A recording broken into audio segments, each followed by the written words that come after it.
Well, that's fun. Just the forced segmenting of these videos. Just people walking by and such. Yeah, so I don't use money. I haven't used money, well, on June 28th, so whatever, 9 or 10 days, I guess. I'll have not used money for 11 years.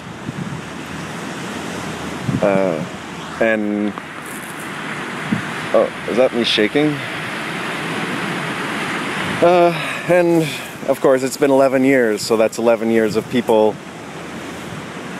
presuming that I'm like a vegetarian that eats fish.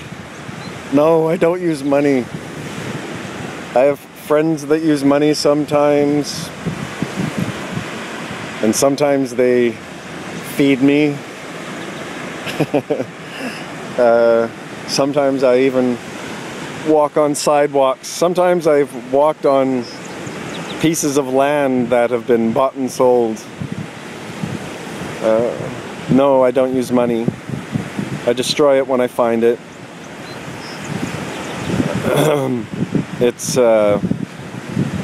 that's the level that we go to. That essentially the forging the new world thing, like getting ourselves out of this biblical tribulation of madness where everyone's unhappy, but they still won't acknowledge that they're slaves, and they just feel there's no help or no escape, and so they just blame and hate and are delusional. That it's all stemming from a mind fudge. I think it occurs to me, looking at whatever biblical stuff, that Lucifer was a real guy, and that humans are the angels, and long time ago, Lucifer saw that when people believed they made choices, and instead of the reality of all motion being directed by the singular undulating motion that has no beginning, aka God, that it opened the door for this grand play.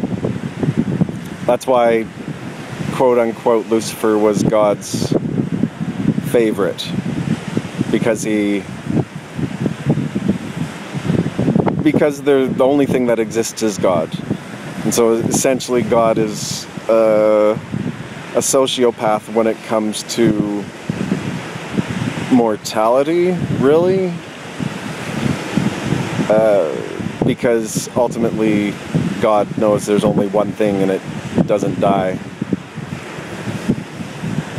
And so the devil is sort of like part of this process.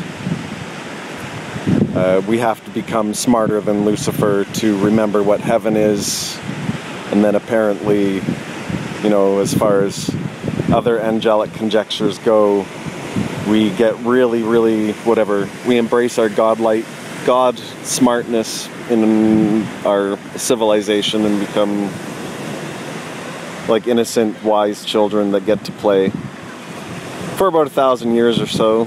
And then apparently we get bored with the grand immortality and get stupid again. And I think that might be a part of the process. But ultimately we must now, in our game in this moment, remember there is no evil. Like the suffering has gotten to a monumental point, and our belief that other people are making horrible choices and hating them, or ignoring them, or spiting them and letting them perish in their own pits. That every choice, like the free will thing is a lie. There's never been a choice. Nothing you've done ever, nothing anyone has done ever. It's a current, it is a play. You just gotta think infinitely big and small and recognize the now as sort of, that every eyes are the eyes of God, and that everyone who's pretending to be evil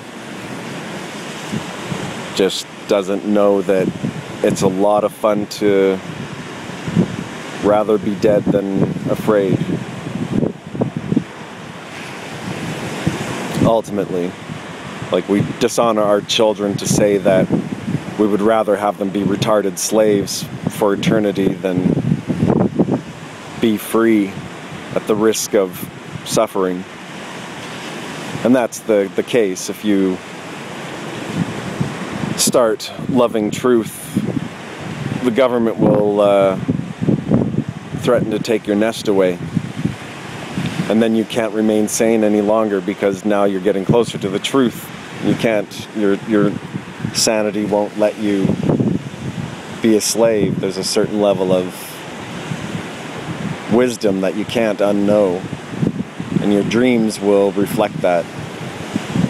And so you'll never be happy as a slave once you know that you don't have to be. This is what it looks like in the up position.